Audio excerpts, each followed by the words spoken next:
Okay, so today I'm going to be comparing the performance, the behaviour of the Eachine Mini P-51 and the Eachine Mini Spitfire. So the way this one flies, it does seem to make a few corrections for itself. When I turn off the gyro, there are some things about it that make me think maybe the gyro isn't off fully, and so I had a few doubts about whether I'm really flying the aircraft here, flying, you know, the shape, the model through the air, or is it all gyro assisted? So when the new models came out, I was a bit excited, but I also thought, am I essentially just buying a skin for the same plane here? So I went for one with an elliptical wing. I was really interested in the BF-109, but it's got a very similar wing shape to the P-51, so I thought, get something that's a very different shape, switch the gyro off and compare it. I can already happily say that the Spitfire is really quite different from the P-51 already, without having to immediately compare them side by side.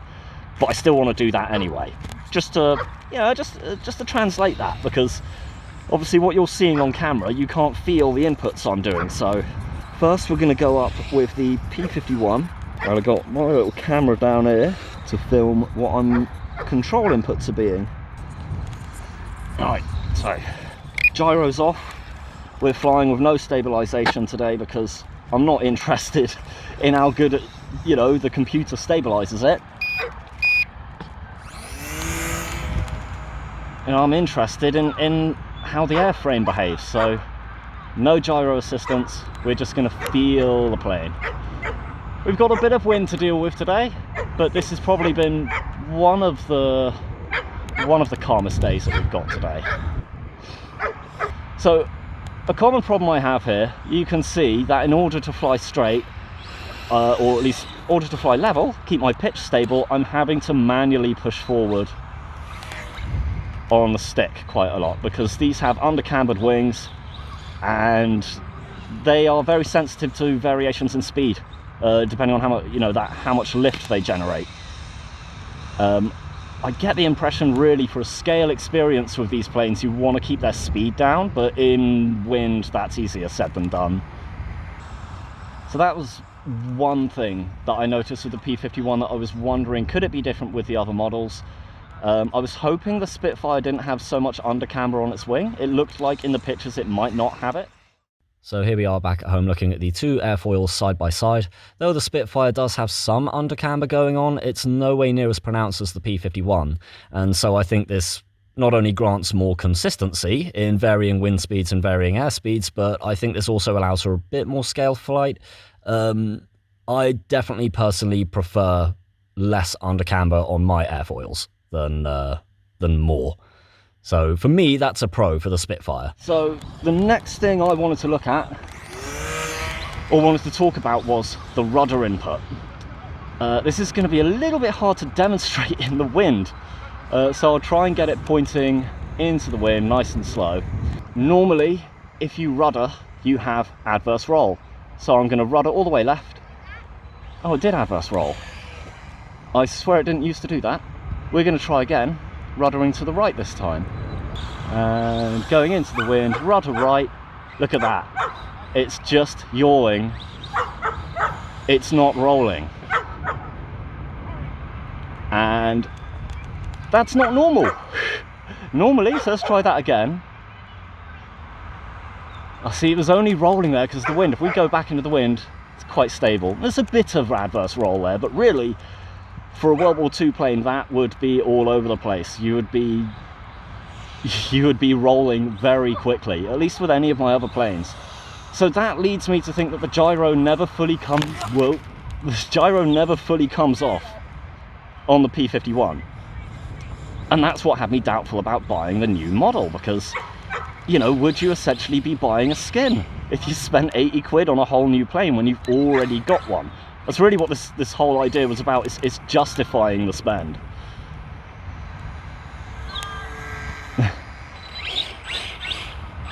When it comes to like the actual performance, what it can do, I always felt like, you know, it looks like a warbird and maybe flies like one too. I'm not the most experienced in 3D aerobatic flying, but I mean, when you get your speed up and you start doing tight turns like that, you can almost do like pylon racing with it, kind of thing. it flies a bit like a racing plane. So the performance on this one was never bad. They're always capable of, I think, anything you want them to do, except inverted. If you go inverted in this, let's go up high and let's see what happens when I try and go inverted. Okay, up that way, and let's flip her upside down, push forward on the stick. That just, I don't know. It's like it really, really doesn't want to be inverted. It feels like it's fighting you. Because if I go up vertical and I push forward on the stick, oh, that just, you see what I was doing, fall forward on the stick and it didn't want to go upside down.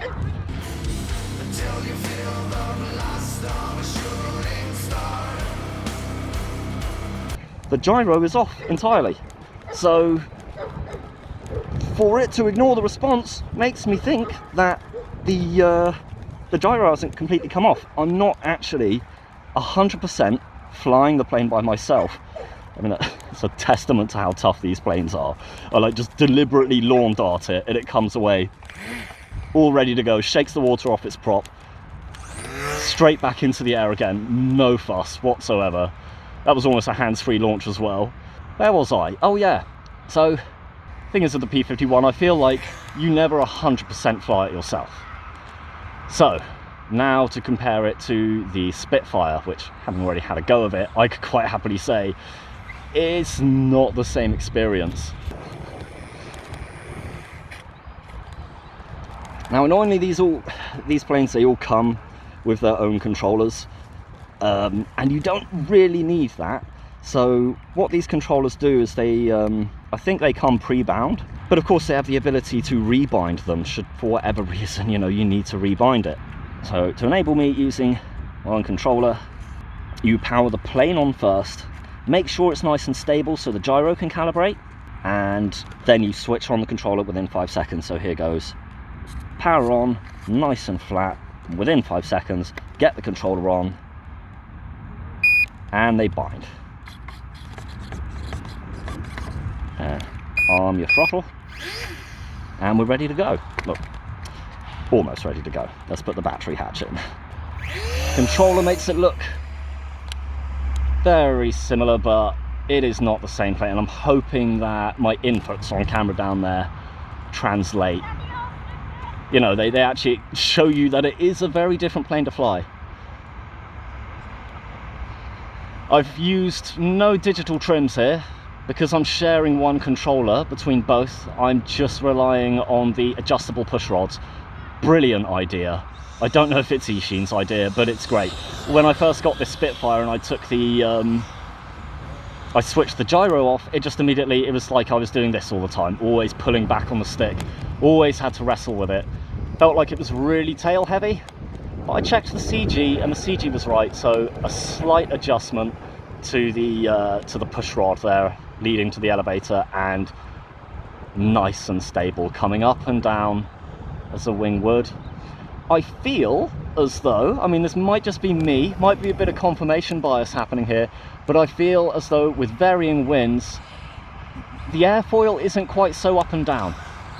I think it's easier to keep it straight and level. You notice I'm not pushing forward on the stick quite so much. I can fall into my dives and only really need to give a tiny bit of forward stick near the bottom, maybe. I mean, I just did it preemptively there and we saw the Spitfire go down and I had to correct it again, so that's very nice. It's a very natural feeling wing. It's not your big crazy under cambered airfoil that wants all the lift it can get at any given moment. It's a bit more scale feeling. And here's the real scale feely thing as well. Rudder to the right, starts to roll. It starts to roll again. Let's go back up.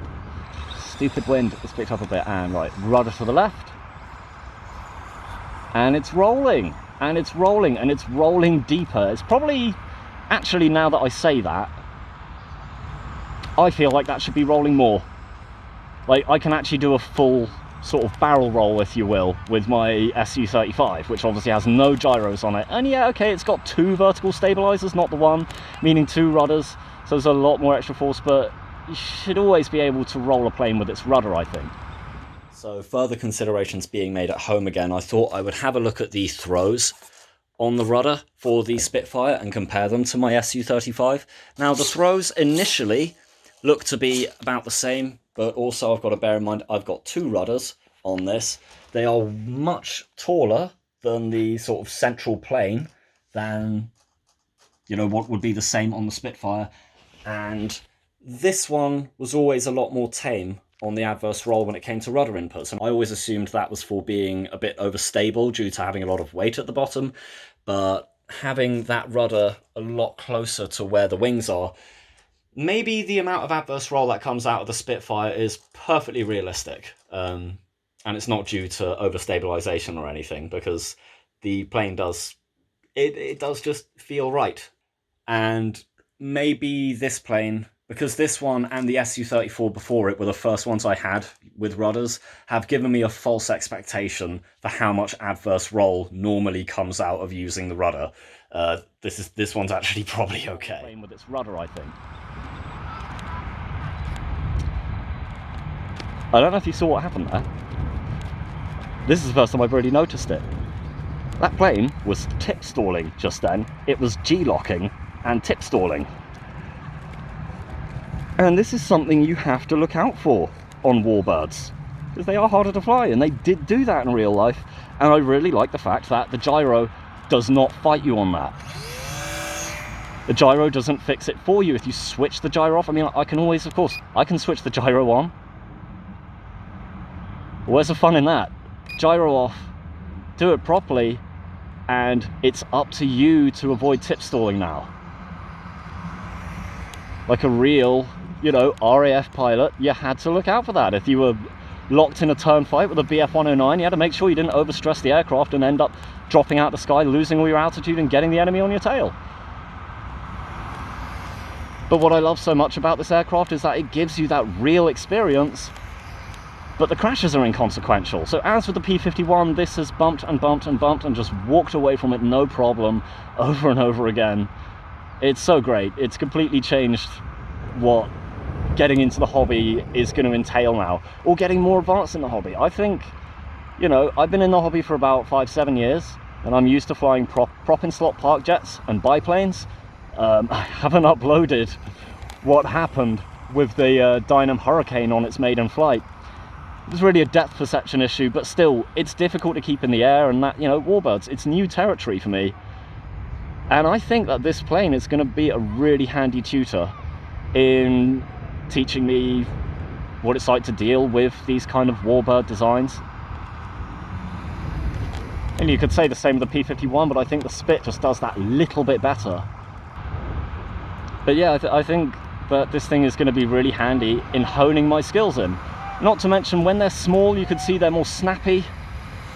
Your reaction speeds will get tuned in. It's much more eager to roll, this plane, like just naturally. It wants to do it. When the wind catches it in the right way, as you can probably tell by looking at some of my inputs, they don't really match what the plane is doing. That's the wind doing that. Okay, that's interesting. That might indicate like it's naturally overstable, like, so, because it feels quite stable right now, and that could be a trick done with weight balance, you know, where you've put the weight. If you put the weight near the bottom, it was snap rolling over there and also went into a hover. Maybe there's potential free flying on this, maybe? Bit of learning that. But, yeah, that was a bit kind of random. I wasn't really in control there, I was just kind of watching it. But the next thing I want to try is inverted flight, which is going to be really hard on this squirrely thing. Oh, we've got a friend. Is he going to join us? One time I was flying the P-51 out here, a seagull kind of joined to do some formation flying. Yeah, he's curious. And just passing by. If he turns around, that's how you'll know. Alright, did the seagull turn around? Hey, he's going on his way, he's not interested. Right, winds are picking up. Let's get some altitude, do some inverted flight. Or try some inverted flight. I don't know if this plane will let me. The conditions just haven't really been right for it. Wind's always picked up, the plane's been a bit just hard to control, and it's hard to tell, is it refusing to go inverted, like is the gyro doing it, or is it this just, you know, dealing with turbulence, dealing with wind? all those random aspects. Right, flip over, push. I'm doing it. I'm inverted flying. You can inverted fly. I'm pushing like mad on the elevator, but it's doable. That is something. Oh, that is something you can't do with the P-51. So that's another tick for the Spitfire there. Not only are you not just buying another P-51 with a different skin on it, you are actually getting a different aircraft. So I loaded up DCS to demonstrate how the real-life Spitfire would have not been able to fly inverted for very long. But according to this game, and War Thunder as well, when you flip the plane over, it still lasts quite a while before the float carburetor fails, and then even then it can glide for a good long time as well. So, well, in both games, I was able to keep it inverted way longer than I just did with the remote control one just now. So, yeah, I guess that checks out. It's an inverted capable plane, and that isn't even unrealistic, apparently. Ah! I broke my prop. They come with spares, but I left the spare at home. So now we're going to do something a little wild. I'm going to see how well it flies with the P-51's prop. There we go, it's in. I think it's brushing. Is that rubbing a bit there? Ah, we'll do a bit of rubbing. Let's just see if it flies like this.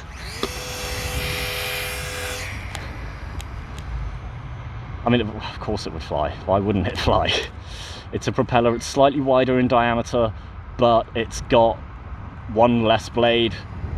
I'm sure the pitch is all worked out. That pretty much ends up being the exact same, you know, the exact same power output for input. Of course, some final recommendations, some final notes about these planes. I will say that one thing that makes the Spitfire a bit harder, a bit more risky, is it doesn't have a big fat red tail on it. The giant red tail with the P-51 has helped me maintain orientation at a distance so much. Obviously, the BF-109 and the Spitfire, they're coming in military camo colours. They're a little bit harder to see against the background in the dark.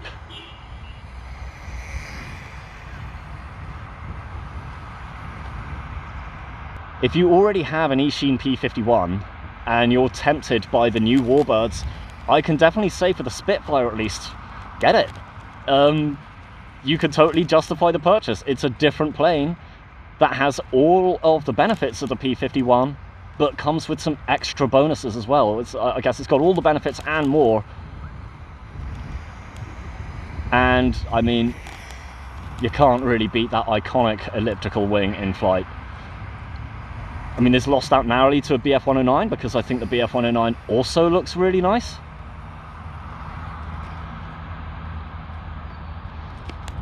Hey, who knows? I might have enough disposable income to justify buying the whole suite. Maybe one day. But until then, I can happily say that this is worth getting. If you don't already have a P-51, don't feel like you should get this before this. Yes, this is a little bit harder to fly, but do bear in mind they do both have gyro stabilization that you can switch on and off. I typically like to fly both without. You know, it's not that much harder, and they're both pretty crash resistant. As we found out, you can snap your props, they come with spares, and these aren't expensive to replace. I mean, any plane you get, you're gonna snap a prop on it sooner or later. That's just the last frontier of flying that I guess they haven't fixed yet. And I don't expect them to anytime soon. It's just a given. But yeah. Oh dear. Okay. So my spinner has cut where it rubs there a little bit.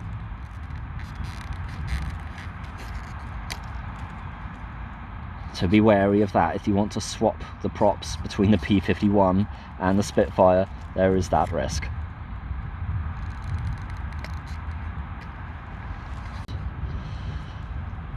But yeah, there we have it. There's a comparison video between two very awesome Eachine Mini Warbirds. And I'll happily say this one is a little bit better. This one is a little bit cheaper. I'm just happy to say that there is a point in getting more than one of these things. They are brilliant. I think they are changing the way the hobby is for us. What with crashes becoming less and less consequential. Yeah, I totally recommend it. I totally recommend either of these. and I recommend getting one of these if you already have and love one of these. They are just great. Well, thank you very much for watching, and I will see you in the next video, whenever that may be done.